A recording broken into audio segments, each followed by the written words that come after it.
Alright, hi there guys, this is OhTheHumanity, and we're back with a lost episode of Dishonored lore.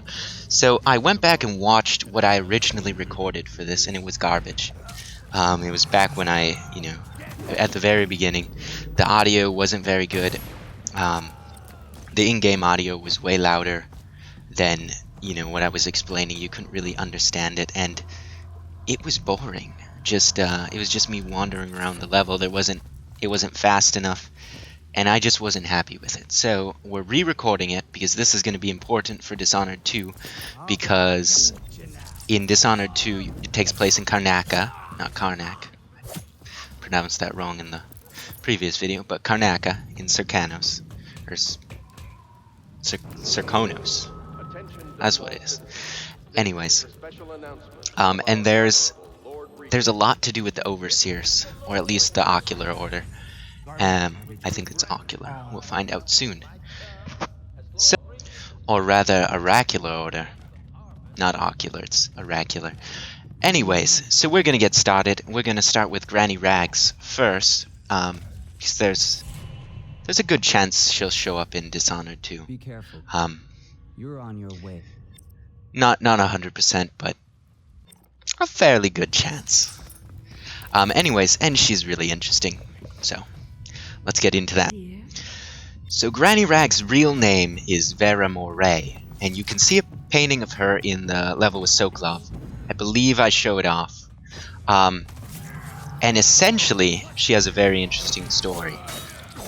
But the outsider kind of just tells you in that dialogue that we just saw that she was proposed to by many men, and then she made a different choice, and one of them was an emperor. So she's come from nobility. Her family used to be essentially the old equivalent of the Boyle family, so very rich, very powerful, that kind of stuff. So how does one go from being an incredibly rich aristocrat to being a crazy old immortal blind lady on the streets? Well, this is how it happened. So she was born Vera Dugwa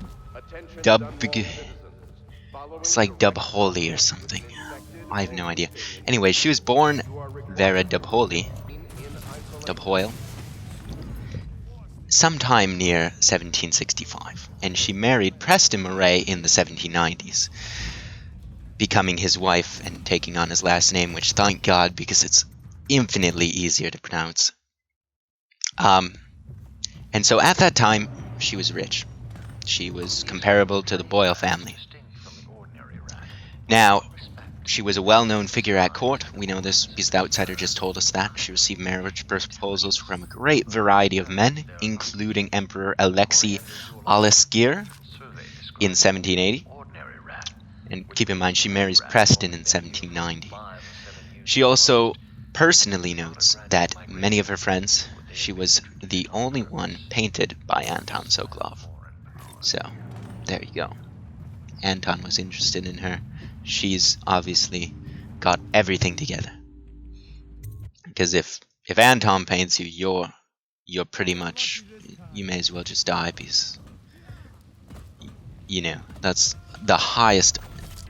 I don't know why I'm going on about this. Anyway, in 1807, her and Preston, they love to travel, so they end up traveling to the Pandician continent, which should really be called the continent where shit happens, or shit gets real, because anyone who goes there seems to have horrible things happen to them. Even if it's like you get magical powers, bad things happen to you anyways.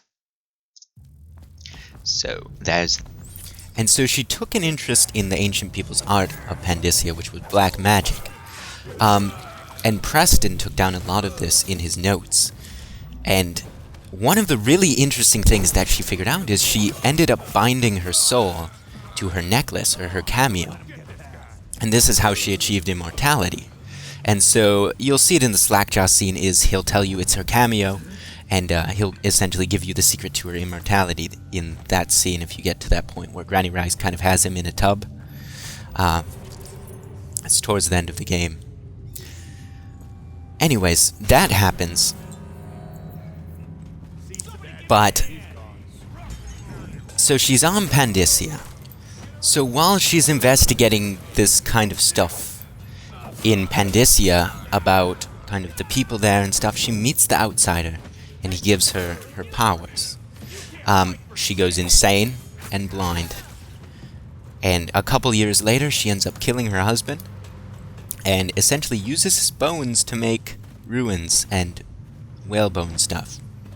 So, the stuff she's giving you, probably her husband. It's kind of a morbid note there. Not exactly something that you want to know, but that's probably what's going on. It's kind of crazy old lady, so you can't really expect much else out of her. But yeah, so she does that, and then she then finds in Preston's journal how to bind her soul to her cameo, and she does that as well. So then she gets immortality, and that's kind of how she is where she is right now. She's a blind, crazy old lady who's gone mad, murdered her husband, created ruins out of his bones, and is now kind of pissed at Slackjaw. So to wrap it up, a couple other interesting things is, at one point on her expeditions, someone tells her she shouldn't be looking into this stuff. They ended up dying.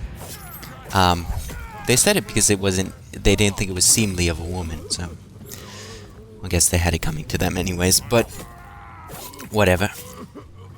Also, she's able to create ruins. That's kind of interesting. And Dowd mentions that every time she interacts with one of her talismans, he feels like a little part of him is going and joining it. So that could mean a lot of different things. That could be like, maybe that's part of the immortality thing. Yes, every time she interacts with a talisman, she kind of takes the life force from everything around her, and that feeds her immortality. Or maybe it's just that her soul's bound to an object, and for some reason that makes it so it doesn't age. I don't know, but it's really interesting stuff. So, let's move on to the Overseers, because we are almost halfway through the episode and we have a lot to cover, so we might have to tack on some bonus footage on the end of this one, because it's going to be a long one. But it's important stuff. So, last two things. Since she's immortal, there is a high chance she'll appear in Dishonored 2. Just because she's a very interesting character. And if Pandysia appears at all in Dishonored 2, like if you can go to Pandysia, or if they're saving that for the third game, which is kind of what I think would happen, there's probably going to be something there as well. Also, she has, obviously, since she has the Outsider's Mark, she can use Wind Blast and Blink and different things like you. Alright, so the Overseers, they kind of come in two different camps. So you've got the Oracular Order and the Overseers, and they're both underneath kind of the Abbey, or the Abbey of the Everyman. We'll talk about the Oracular Order kind of towards the end, because that's probably going to be the more integral part of Dishonored 2. That's probably going to be the more focus of it, because the Oracular Order is in Serkonos. So that's probably going to be more important. So let's cover the Overseers in general, and then we'll go and talk about them at the end. So the Overseers are essentially the Spartans of Dishonored 2. How you become an Overseer is you're either chosen as a child because you have certain abilities or inclinations, or your parents give you to the Abbey to be tested as a child. So, and the heart mentions that these inclinations might be that you were the son or daughter of a heretic that was killed by the Abbey, which is pretty screwed up if you think about it, but that's what the heart says, and the heart's pretty informed. She was the Empress, so, that makes a lot of sense. But, so, they have all these children, and they're taken from their homes and marched to an outpost outside the city before dawn. So, taken from their houses before dawn, marched to some outposts outside the city where they begin these trials of aptitude to decide whether or not they're going to become Overseers. And so these trials continue until the last day of the month of rain, when they all make a pilgrimage to Whitecliff together. And at Whitecliff, that's essentially the final trial. And it's not really made explicitly clear what that is, but essentially you either become an Overseer or you die. So maybe the children fight each other to the death, or maybe it's just a test and if you fail you die. but I feel like it's probably something rigorous, something that if you do fail, you will die. So either fight to the death or some sort of obstacle course that kills you if you fail, or something in general. But either way, you either become an overseer or you're dead. And so what makes Whitecliff so important is essentially Holger, who's the originator of the Abbey, kind of the first High Overseer.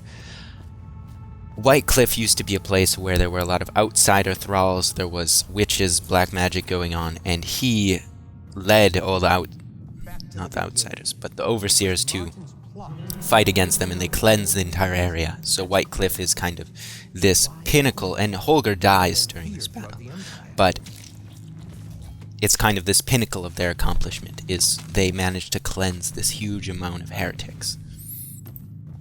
And so at that point, the overseers weren't necessarily this kind of corrupt gang of killers that the City Watch hates, but Holger dies, and John Clavering takes over, and he lays the foundation for kind of what becomes the Abbey. So Holger fought against the outsider, but whether or not he's actually a bad guy or as corrupt as the current overseers, I don't think so. He strikes me as kind of, he thought he was doing the right thing type thing. And then John Clavering's probably the one who kind of effed everything up and had, them killing off children and taking children away from their parents at a very young age. That's not really liked all that much. Alright, so the Abbey is kind of centered around the belief that the universe is unknowably vast and swarming with all manner of dangerous spirits and forces, most of which are hostile to man's existence, so they're fighting against those to keep themselves alive, and they believe the outsider is one of these forces.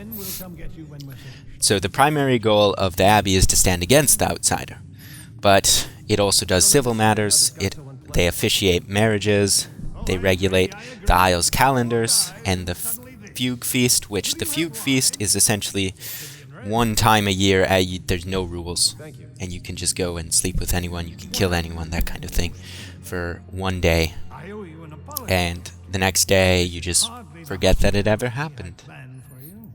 And there's times where it's 2 days, but essentially it's a time outside the calendar where you can do anything, and then the new year starts. That's the Fugue Feast. So the Overseers, they're not necessarily a religion, but they oppose all religion, and they won't allow any religion, and they'll kill any religion or heresy or anything that they oppose. So they have no deity, but they put an incredible amount of emphasis in kind of cosmological signs. They believe everything came out of the void, and there's these dread spirits coming out of the void as well, and that's what they're fighting. But in doing that, they have holy strictures, they have all sorts of things that you'd find in a religion, so they're pretty much a religion. And the Heart goes on to say that the Overseers have become fanatical in their efforts to cleanse Dunwall of occult practices, and essentially the Abbey is dark, its doors are locked, and no more the great sermons the Overseers have taken to the streets. So, let's just say they were a religion, basically. But yeah, now they're more of kind of super elite thugs that if you're doing anything out of the ordinary, you might be dragged off and killed. Because now that Hiram Burroughs is in charge, they can do that kind of stuff. And so they've done execution, they've done prison time, they've done public humiliations, they burn witches at the stake, heretics at the stake, they do financial recompenses, seizures of property, they've done all that, and you find logs of it in the library, in the office of the High Overseer. So, they're like this religious organization that's against all religions, that's gone crazily out of control, and now has this massive amount of power, and is using it to kind of, there's fear going on, there's all sorts of things going on, because, if you're caught with a ruin, and you didn't actually put it there, or you're caught with a bone charm, you don't know where it came from, well, you're screwed. You're going to burn. So, you know, people don't like the Overseers. The City Guard don't like them. No one really likes them. But they're fanatical and they absolutely believe in what they're doing. Alright, so let's talk about Campbell for a second. He is the absolute worst High Overseer that there's ever been. Essentially, he breaks the 7 strictures on a daily basis. And that's what the heart tells us is his own inside private joke. So, you know, he obviously doesn't care at all about the office he holds. He just wants the power. So he doesn't care about the whole rules or anything like that. He just wants the power. And now with Hiram Burrows in charge, he has even more power than he would normally have, which is just insane. So it goes to show kind of how corrupt their choosing process must be if he managed to blackmail himself to be the highest of the Overseers. And just shows a huge problem in their selection process. If you look on the screen, though, you can actually get Curnow to kill Campbell here. Do save before you do it, though, because there's a high chance that Campbell will actually kill Curnow, even if you warn him. And I'll show some clips at the end where I fail miserably to get what just happened on screen to happen. But yeah, I find that if you wait longer, that you have a much better chance of actually getting Curnow to kill Campbell, and if you don't wait long enough, then Campbell kills him. Or, you know, if you wait too long, he stabs him in the back. But if you look around the room, there's some stuff from the Golden Cat, the audiograph, and the, you know, obviously some prostitute's clothing on the ground. Man, breaking the 7 strictures every day must be hard on him. But, you know, he's got to do it. That means that Campbell's had sex every day for as long as he's been High Overseer. That is a good track record, I will say. He must not get tired at all. This probably has to do with those sleeping darts. He probably has, like, drugs himself up. Just that. Anyways, probably needs Viagra by now too. He's an old man. Aside from that, though, so yeah, he's part of the Golden Cat, or he has notes with the Golden Cat. He knows Madame Prudence, and there's mattresses with lingerie all over that we just saw. So, not the best High Overseer. Pretty corrupt. Probably one of the most corrupt characters in the game, seeing as he's taking over this entire religious organization only to use it as a power thing to take over, kind of like get whatever he wants. So, in some ways, he's almost worse than Hiram. So, you know, killing him, or having Curnow kill him, I don't regret. One really fun, kind of, doesn't really have to do with Campbell that much, but fun detail that's like, I can't believe they put it in the game type thing, even though it's probably just Photoshop layer, is if you remove the decanter at the very first mission from when Sokolov's painting Campbell, and you look at the final painting, the decanter's not going to be there, because Sokolov didn't actually paint it. So that's kind of cool. But yeah, he uses sword and pistol as his weapons, which is typical of City Watch Guard. Oh, and actually, let's listen really quickly, because this is awesome. I feel completely fine. Fine? Look at you. You have the plague. You are trying to conceal it from us, your brothers in the Order. Was that your intent? To spread the malady to us? No, friend. I tell you, I am well. As fit as ever. Put down your weapons. Just think for a moment before you... He was sick. Very, very sick. That much I'm certain. And I just love how there's moments like this in Dishonored. There's so much craftsmanship that goes into this game, because there's so many different kind of cool things you can find out about the world that, like, just are events in the world that you have to kind of look for. They're not like hidden, actually, a lot of them are hidden. They're gone out of their way to hide them, and I love that because it's like you happen upon this thing, and it feels so much better when you just accidentally happen upon it, and you learn something awesome than if you like are guided to it. At least for me. Also in this area, there's a dead body with a ruin next to it of one of the overseers, and so they're not supposed to like ruins. He fell in love with the ruin. He locked himself, and eventually died. So, the bone charms in the ruins, they do whisper to you. They are kind of evil. So, it kind of goes into kind of the overall story of Dishonored. It's like, is the outsider good? Is he bad? Are you using the forces of darkness to do good?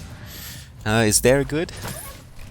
All kind of cool questions, but we need to focus because we're gonna have to add bonus content on this episode, which is fine. I have a playthrough of the last level using the captain's sword that I haven't used yet, so we'll put that in, have some fun with that. But yeah. Oh, and if you're wondering how he avoids actually getting blackmailed himself, since he lives, he breaks the 7 strictures every single day, which if someone found out, it could probably get him thrown out politically if it became big enough. He just kills them. So he's killed courtesans, he's killed, well, that's pretty much all we know, but he's obviously killed a lot of other people because of his station. But yeah, so Madame Prudence says that he's killed courtesans. That's the letter you're reading in his room.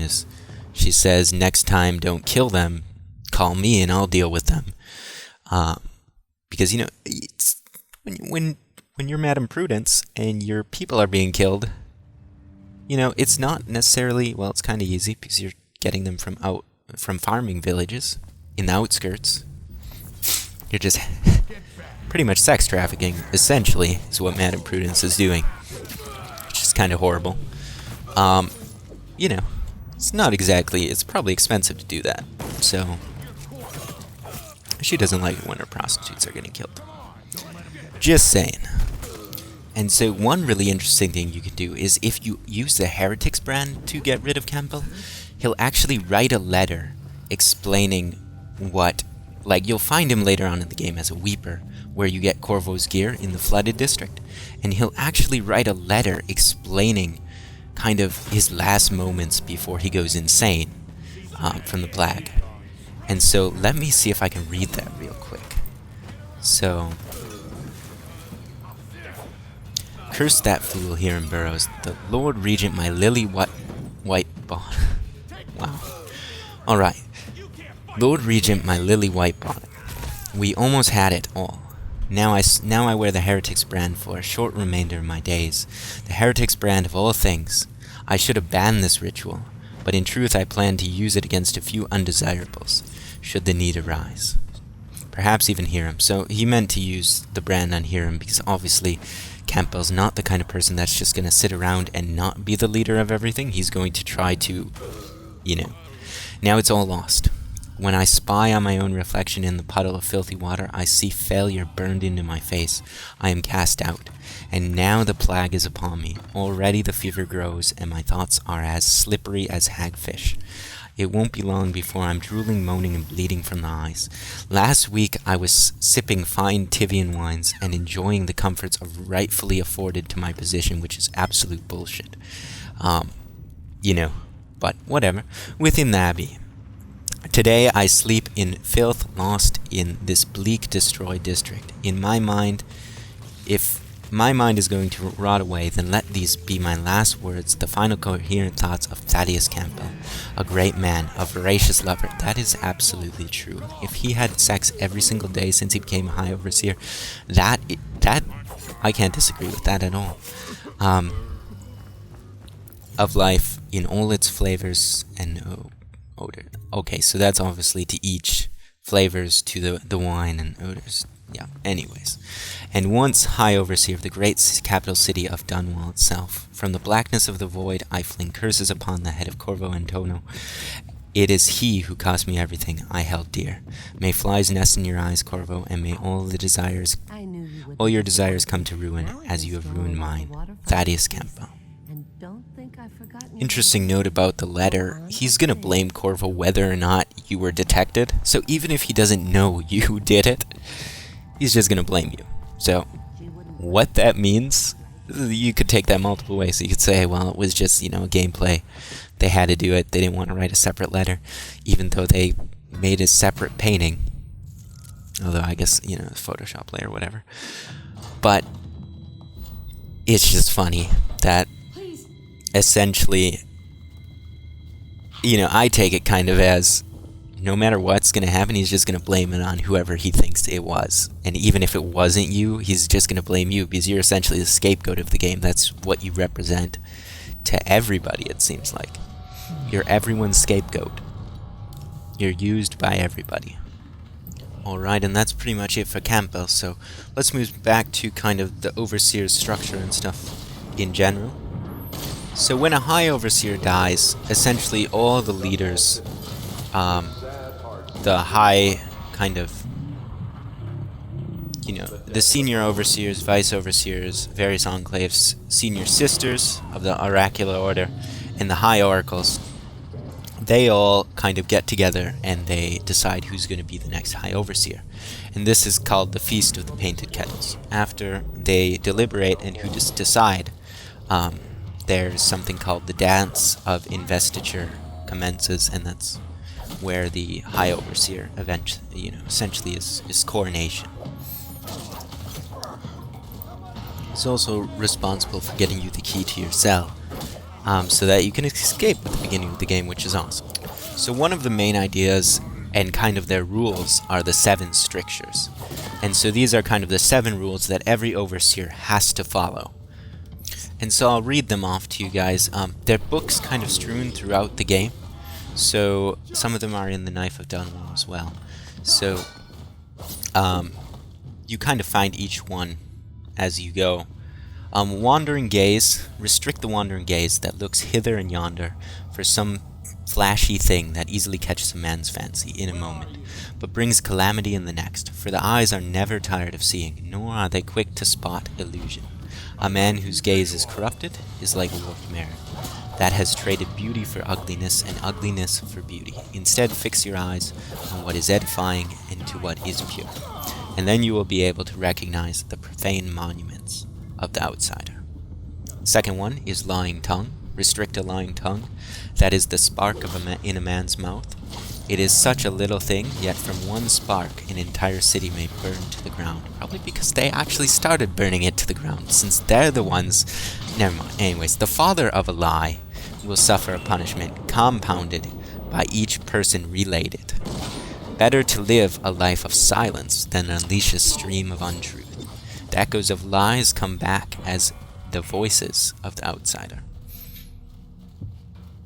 Restrict the restless hands, which quickly become the workmates of the outsider.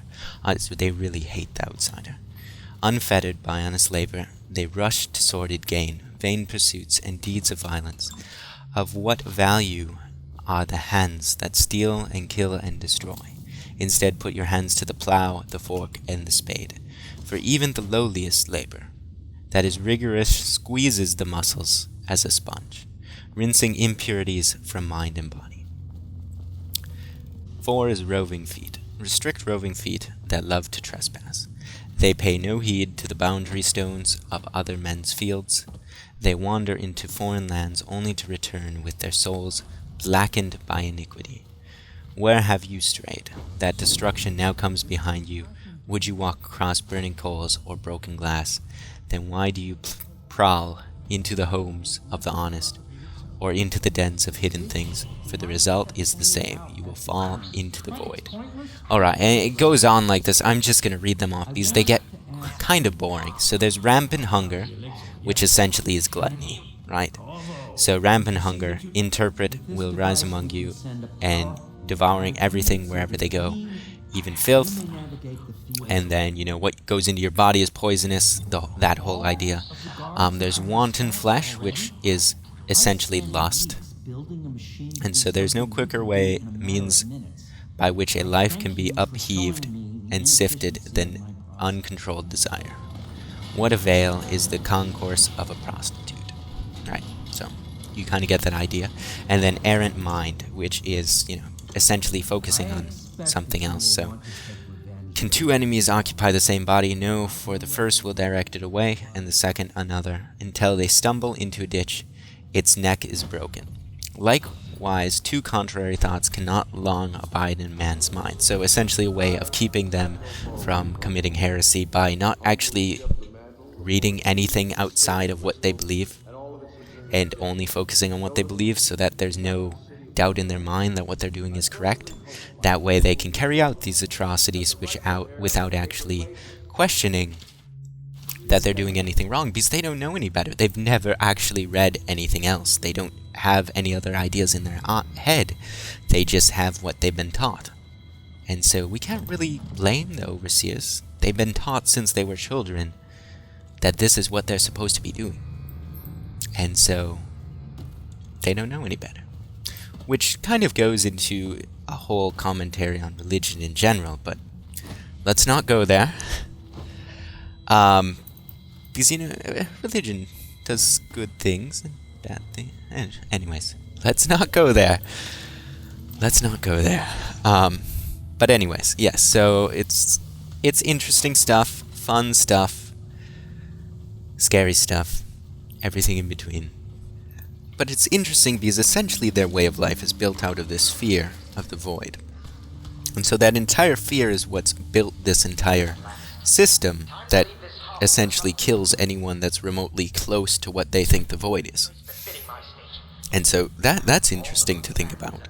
Kind of how the entire thing came to be. It's very interesting, kind of how it happened and how it correlates to just different things that you can think about in real life as well. So it's interesting, though, how all of this kind of came from a fear of the void.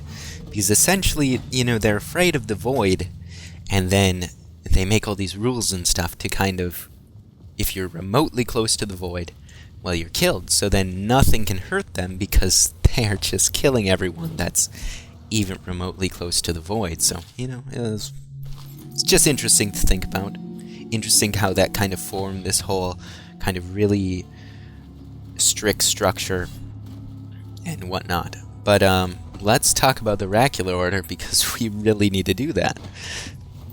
So, I believe I mentioned earlier that the Oracular Order is essentially all women. So it's entirely women. And through its chapels, though its chapels are not numerous as those of the Overseer, it's spread really wide, and there's probably a reason for that.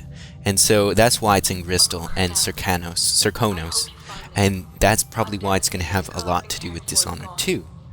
The focus of the Order isn't like the Overseers, where they're kind of this militant group, right? And the Overseers, they have two different groups. They have their military and their normal, but they're more, the Oracular Order is more on prophecy and divination. So essentially, it's described as intellectually vibrant within.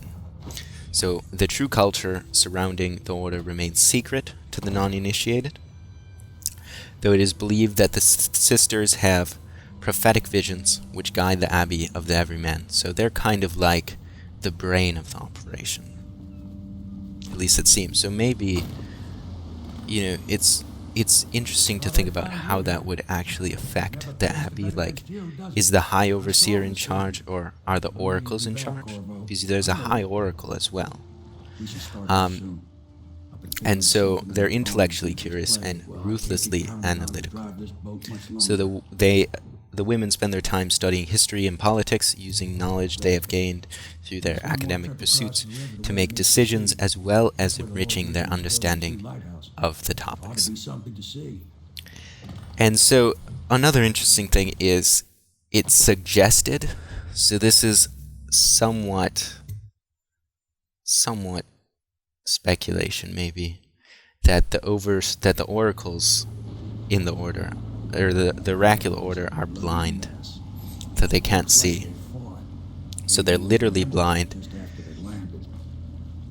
But according to the developer, they're blind to the diversions of the world. So meaning they can see, but essentially they're like ascetic monks. They separate themselves from the world, except they're not actually, you know, on mountaintops type thing. So what this might mean for Dishonored 2 is it could be that essentially there's more, well, you're going to see women overseers probably, oracular, or women abbeymen. But it's interesting how that might play a role, because I'm not quite sure how everything's going to play out. But the fact that they're based in Serkonos makes me think that they're going to play a big role, and it's going to be interesting how because they can always add on to this. They can always add on to kind of what we know of them. They can, you know, maybe there's a militant group of them. Who knows? And so that's going to be fun. So let's talk about Martin. So the heart tells us that Martin's one of the only people brave enough to laugh in the outsider's face. So that's kind of cool. But Samuel calls him a snake and a liar, so you know, Martin's not really a good guy. Because come on, Samuel. You gotta trust Samuel. And so Martin's an overseer, but he also knows about black magic. Maybe has done some. He recognizes the mark on your hand, so that's really interesting. And Martin's kind of in the same vein as Thaddeus. He seems to really just be in it for the profits. He doesn't really care about the resistance or really kind of anything. He's just wants to be, I mean, essentially if we win, he becomes the High Overseer. So, you know, he's probably the least likable of the party. But, you know, that's my opinion. But that's pretty much it for this episode. We've covered a huge amount of stuff. We're still working on the episode that's going to kind of be a collection of the lore that you're going to want to know for Dishonored 2. Or at least I think so, because at this point it's kind of all speculation. But essentially the last episode's going to be everything in Dishonored that I know that may correlate to Dishonored 2 or come into play. So we'll start with Corvo, we'll go into Emily, we'll go into all those different aspects that will make sense later on, hopefully. But thank you guys so much for watching. Please subscribe and like. Share the video wherever you can. It always helps out. And I've had a huge amount of fun making these videos. Fake accent, all that. I always have to throw that disclaimer out there, because otherwise people might actually think that either, you know, I mean, it's pretty obvious, but it's just fun. But yeah, so thank you guys so much for watching. You have been wonderful. The support's been great. The criticism actually hasn't been that bad. It's been good, because, you know, in the first couple episodes when I was just kind of practicing the accent for a play, which didn't even end up happening, but it was really bad. Like, going back and watching those videos, the audio was just, it was horrible. And I can understand how, like, even if you can kind of bring out different, like, really it's just using a different vocabulary, because when you pretend to be from a different culture, you use different words and it expresses a different, you know. Anyways, it was bad, and I might go back and, I mean, in the last episode we'll cover kind of what we covered in the first episode, because that's awesome, and we covered a little bit of in the flooded district too, so that was fun. But yeah, I understand the criticism. So thank you guys for both the critique and the support. Both have been wonderful, and I will see you guys again in the later episodes. See ya.